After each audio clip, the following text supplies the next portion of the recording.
JC Press Comunicaciones presenta Palabra de Mujer, un grito al unísono para que lo escuchen todos. Palabra de Mujer, para luchar por los derechos y el empoderamiento de las mujeres. Palabra de Mujer, con la conducción y producción de Roxana Gutiérrez Salazar. Dirección y producción general, Javier Cárdenas Matos. ¿Quién inventaría tanta tontería? Son mágicas flores de acero que piensan primero en los demás. No tienen miedo a caer, pues saben sacudirse el polvo sin perder la fe. Mujeres de fuego, corazones gigantes. Nuestro invitado es el abogado, ex ministro de la cartera de Defensa, especialista en Derecho Constitucional, Alberto Otárola. Muy buenas tardes, doctor. Estamos con usted nuevamente. Qué gusto de esta tarde verlo aquí. Y creo que es importantísimo su presencia y contar también con una pequeña entrevista. Bueno, muchas gracias por la invitación, Violeta. De todo lo que veíamos, quisiera saludarle especialmente y empezar quizás con un pequeño análisis. ¿Qué le ha parecido la semana? Préndeme. Que ha sido muy candente en nuestro país, no solo por la vacancia, la actitud del Congreso, esos dos poderes enfrentados, pero también las marchas permanentes en estos últimos días. Bueno, en primer lugar, un saludo al programa, a todos los escuchas, que efectivamente la arbitraria decisión del Congreso de aprobar una vacancia presidencial desconociendo los alcances de la Constitución y extendiendo indebidamente la interpretación del artículo 113, ha producido una gravísima crisis política, Violeta, y ha afectado el orden constitucional y obligado a la ciudadanía y a los jóvenes a salir a las calles a defender sus derechos. Entonces, se trata de un gobierno ciertamente ilegítimo que tiene varios componentes que son menester analizar brevemente. Yo lo resumo en tres. Uno, no proviene de la legitimidad de origen, que es la condición para que un gobernante tenga la tranquilidad de dirigir los destinos de un país. En la teoría del derecho constitucional se dice que la legitimidad de origen no es sinónimo necesariamente de legalidad, sino de convicción, de creencia y de perspectiva de vida conjunta de la nación que une a la población con sus gobernantes. Entonces este es un gobierno espurio porque no ha nacido de lo legítimo, ha nacido de una componenda que se ha trabajado en las cuatro paredes de la presidencia del Congreso de la República. Entonces han estado como encerrados, atrapados en una dinámica, una encerrona de repartija del poder, y cuando han salido a las calles, inclusive teniendo el cuajo de sostener de que había poca gente protestando, pues se dieron con la realidad. Una realidad muy compleja, pero a la vez muy esperanzadora, porque yo he estado en las marchas, he estado acompañando al presidente Humala en las marchas, y lo que nos alegraba y satisfacía era la inmensa voluntad, sobre todo los jóvenes, de defender y reclamar sus derechos. Como dicen, se ha metido con la generación equivocada. Así que esa misma población va a retomar la legitimidad de origen y le va a dar, estoy seguro, un cauce constitucional a esta crisis. Así es, doctor. Aparte de eso, entonces podemos decir que los dos principios básicos para una representación especialmente necesita, que es la legitimidad que usted decía, y la legalidad. ¿Quiere más o menos, pudiera aclararnos para nuestros radioyentes, esos dos principios básicos que no los tiene el interino usurpador, el presidente Merino? Bueno, yo creo que la legalidad la da el marco constitucional. La sucesión es que se establece en el artículo 115. Dice, ¿no? El presidente, cuando el presidente vaca, asume el vicepresidente, o en su defecto el segundo vicepresidente, y él, finalmente, el presidente del Congreso. Es un procedimiento, lo que llamamos del derecho parlamentario, ¿no? Del derecho constitucional. Pero más allá de eso, está toda una interpretación, una visión sistemática de la Constitución. La Constitución quiere separación de poderes, que no la tenemos, porque en este momento ya nos hemos dado cuenta que el poder es único. Todos los que dieron este golpe de Estado, que es un golpe de Estado en el Congreso, se han trasladado, han caminado 1 kilómetro a Palacio de Gobierno, entonces no hay un control efectivo del poder. Creo, sin soslayar la capacidad de algunos de los ministros, que la conformación de este gabinete es de ultraderecha, no representa a toda la sociedad, es un gabinete reaccionario que vive en el siglo pasado y que entiende la política como el siglo pasado, es decir, entre paredes y entre cafés y puros, tratando de resolver el destino de un país que ha cambiado mucho en los últimos 50 años. Entonces hay que volver a los orígenes, a la legitimidad de origen, a convocar al pueblo. Es por eso que creo que más allá de la salida que se le dé a esta crisis constitucional, debemos empezar a pensar sobre la necesidad de convocar un gran referéndum y preguntar al pueblo si es que desea o no que se cambie esta constitución, como lo hizo Chile hace poco. ¿Y por qué es importante abrir ese debate? Porque este pueblo que ha salido masivamente a las calles, ahora está en la perfecta capacidad de elegir un Congreso Constituyente que nos dé una sabia constitución y que resuelva estos problemas que no ha sido posible resolverlos, ni nosotros, ni siquiera el propio Tribunal Constitucional, ¿no? Así que debemos regresar al origen, convocar a una nueva constitución, una constitución democrática que respete los derechos, integre otros, que rompa algo que no ha podido afectar ni regular en la constitución de Fujimori, que es, por ejemplo, los monopolios, ¿no? Esta constitución le hace el juego en pared con los grandes monopolios de intereses del país. No se va a cambiar necesariamente el modelo económico, pero sí se puede mejorar mucho este capítulo cuarto, que ha sido testigo de muchas inequidades. Hay que incorporar nuevos derechos, el derecho al agua, la definición sobre los subsuelos, en fin, Violeta, creo que es un momento constituyente. Estamos ante un momento constituyente, ¿no? Claro, y ese momento constituyente, exactamente, es cuando la gente está en las calles buscando un cambio y cuando este cambio es imprescindible para salir de una crisis política. Así es, doctor. Decíamos entonces, el artículo 115 que usted mencionaba le garantiza la legitimidad en cuanto a la sucesión, ¿no? Pero todavía falta mucho. Ojalá que el TC podía haber tomado las acciones necesarias en su momento oportuno, que no haya una interpretación expresa del artículo 113, ¿no?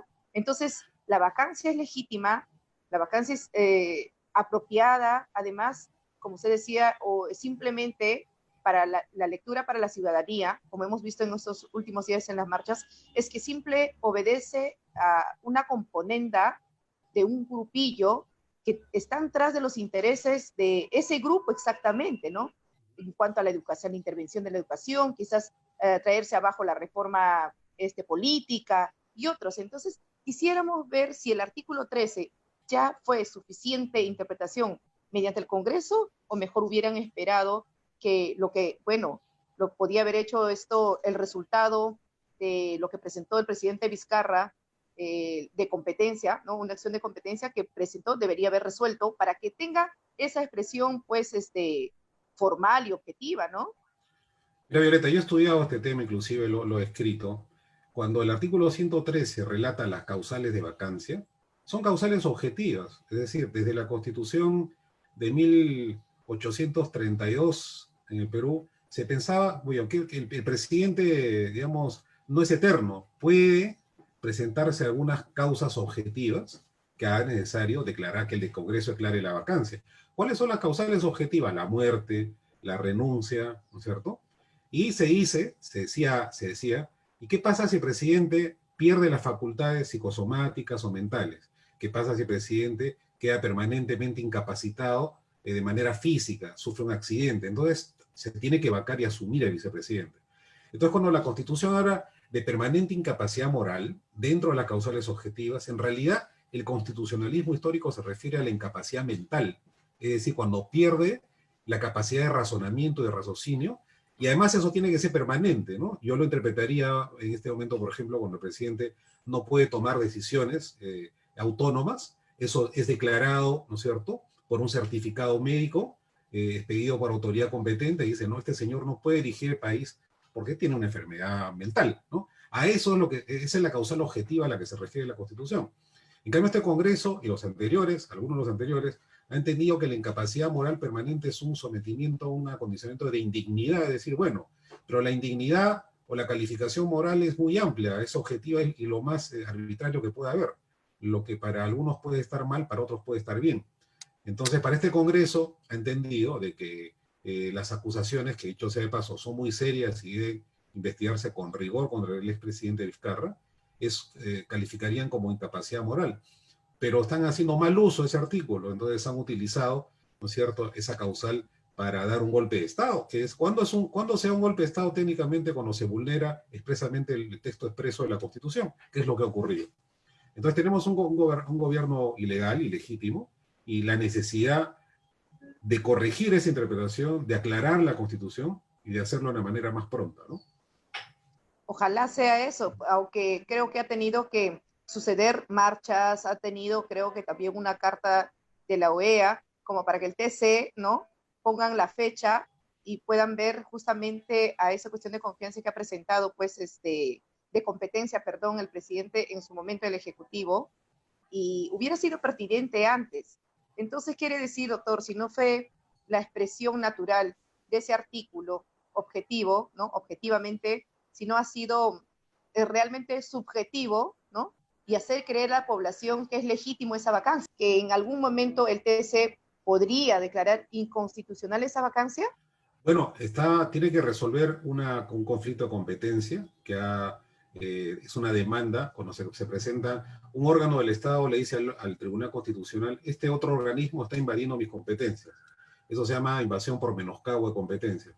Y le dice, tu Tribunal Constitucional decide quién tiene la competencia. En este caso, el Poder Ejecutivo le ha dicho al Tribunal Constitucional, el Congreso pretende invadir las competencias del presidente de la República, que está en el artículo 118 de la Constitución, interpretando de manera inconstitucional el artículo sobre la vacancia. Entonces, ¿cuál es la competencia? ¿Qué cosa es lo que le corresponde a cada órgano del Estado? El Tribunal Constitucional tendrá que decir lo pertinente. Hubiera sido mucho mejor para el país si hubiera conseguido, por ejemplo, la medida cautelar, que como tú lo sabes, eres abogada, una medida cautelar la da un juez, en este caso el Tribunal Constitucional, como una suspensión, ¿no es cierto?, temporal del acto que se denuncia como que afecta a un derecho constitucional o en este caso un proceso orgánico. Entonces el tribunal pudo haber dicho, bueno, mientras veo el fondo del asunto, dispongo que el Congreso no utilice el artículo, hacia adelante temporalmente el artículo 113, y se acababa el problema. Sí. Y luego se daba tiempo para fallar sobre el fondo del asunto. Pero inclusive con lo que resuelve el Tribunal Constitucional, Violeta, en este momento, va a ser un parche más a la Constitución. Casi nadie lo sabe. Yo suelo publicar algunos libros exegéticos, de análisis exegético de la Constitución, y en este momento la Constitución en el 93 tiene más, casi 50 reformas, es decir, es una Constitución medio Frankenstein, se la ha reformado, entonces pierde consistencia, hasta por técnica constitucional es urgente redactar un nuevo texto que uniformice, que modernice y que adecue las cláusulas al moderno derecho constitucional. Entonces, tanto por razones de forma como de fondo y por técnica constitucional, es urgente una nueva Constitución. Bien, doctor, ya para ir culminando esta entrevista, ¿qué nos avisora hacia el Bicentenario? Porque, como hemos visto en las calles, las marchas van a continuar. Como dijo usted al inicio, se han metido con una generación equivocada. No solo quizás la gente ha podido superar en este tiempo de pandemia muchas dificultades y obstáculos y ha aprendido a ser fuerte. Y esa fortaleza también emana en una esperanza de que un país puede darle salud, educación de calidad, pero no ha encontrado eso en este Estado, en este gobierno quizás ausente, y más aún los poderes del Estado confrontados entre ellos por sus propios intereses, más allá de ver qué le dan a la sociedad. Y creo que esta sociedad, estos jóvenes y más aún todos los peruanos, indignos, desde la clase más baja hasta la más alta, desde Tumbes hasta Tacna y todo el Perú, como se ha movilizado ayer, me recordaba los años 90, los 2000, en los 2000 cuando marchábamos en las calles muchos estudiantes, y creo que es importante que los peruanos no solo llamen a esta unidad patriótica, sino también volver, como usted dice, a que este contrato sea distinto a la necesidad, acorde a la realidad, pero además de eso, creo que esta Constitución ya no está a las circunstancias que la población necesita. Y usted como constitucionalista, especialista en estos temas, ¿qué nos queda para el Bicentenario si esto va a continuar? Y de hecho va a ser así con las marchas además viene el proceso electoral. ¿Qué recomendaciones nos daría, doctor? Nos queda muy poco para el Bicentenario y lo que debió haber sido una gran fiesta nacional está siendo, digamos, cubierta de un humo gris que proviene del mal manejo de la clase política sobre nuestro proceso político, y además con la lamentable presencia del COVID y la muerte de miles de peruanos por esta pandemia. Entonces, no vamos a tener un buen Bicentenario, Violeta, esto parece que va a ser así, lamentablemente. Pero el Perú no es la primera vez que ha tenido unos baches de este tipo. Ha tenido muchísimos periodos de crisis, tanto de salud como institucionales. Y estoy totalmente seguro de que vamos a salir de esto como hemos salido de todo lo anterior. Creo que el gobierno que resulte electo el 11 de abril del 2021 no va a poder gobernar solo. Mira, yo ya estoy viendo, avisorando un poco lo que debiera ser el presidente que resulte elegido en esa fecha, a partir del 28 de julio de 2021. Yo creo que debiera convocar ahí sí a un amplio gobierno de unidad nacional, sobre todo en homenaje a nuestro bicentenario, ¿no? Y que sea una plataforma de gobierno en el que la mayoría de los partidos están representados, democráticos. Hablo de partidos democráticos, ¿ah? Porque también ve en este momento hay partidos que no son democráticos, ya sabemos quiénes son. Así es. Y que hagan un esfuerzo en común para retomar la senda del crecimiento. Entonces lo que yo deseo, y creo que va a pasar, es que se va a imponer la gran unidad nacional que se ha expresado en estas marchas. En estas marchas hemos visto que todo el país democrático ha salido a las calles, sin distingo de credos, ¿no es cierto?, razas, militancia política, ¿no? Los políticos necesitamos siempre, como decía un viejo maestro mío de la política, siempre necesitamos pisar el cemento, ¿no? El político que no sale a pisar el cemento, a caminar en las calles o a latear, como dicen los chicos, y decíamos nosotros también, pues está muy ajeno a la realidad. Y lamentablemente uno de ellos que no pisan cemento, en este momento ha sido convocado para dirigir la presidencia del Consejo de Ministros. Regresando a lo primero, creyendo que los problemas del país se resuelven tomando un cafecito con los amigos en los grandes bufés de aguados. El país es otro, el país ha cambiado, y esta dura lección que van a recibir los golpistas, estoy seguro que nos servirá de ejemplo para retomar por la senda del crecimiento, de la democracia y de la unión nacional a nuestro querido Perú. Muchas gracias, doctor. ¿Algo más finalmente que decirle a los radioyentes? Y esto, de hecho, que va a llegar también mediante Face y otros a todos los compatriotas que en estos momentos tienen el mismo sentir que todos los ciudadanos de a pie tenemos. No, muchas gracias, un gran abrazo a todos ustedes, un saludo a este lindo programa, la verdad que me encanta el programa de ustedes, las felicito, y el sentido y el liderazgo de las mujeres en este momento va a ser crucial. Yo en la marcha he visto cómo las mujeres en nuestro país, jóvenes, las mujeres profesionales, las dirigentes populares, se han puesto la bandera del Perú encima del hombro y han avanzado con todo el pueblo, ¿no?, a recobrar y retomar la democracia. Así que gran abrazo para ustedes y muchas felicitaciones por esta iniciativa también. Muchas gracias, doctor. Le agradecemos muchísimo y le comprometemos que vamos a seguir con esto. No es la primera ni la última, vamos a seguir quizás llamándole porque es importantísimo. Usted como constitucionalista, es momento y año constitucional, y esto va a ir al pie, que la población también sea sensible al sentir mismo, ¿no?, de todos los jóvenes, en especial mayor porcentaje, pero también en una necesidad histórica que requiere nuestro país. Muchísimas gracias. Muchas gracias. Si te gustó el video, no olvides darle me gusta, suscribirte y activar la campana de notificaciones. Para más contenido, visítanos, dale me gusta y síguenos en nuestra página de Facebook, Palabra de Mujer. Escucha Palabra de Mujer todos los sábados a través de radio La 97 FM, siempre en frecuencia.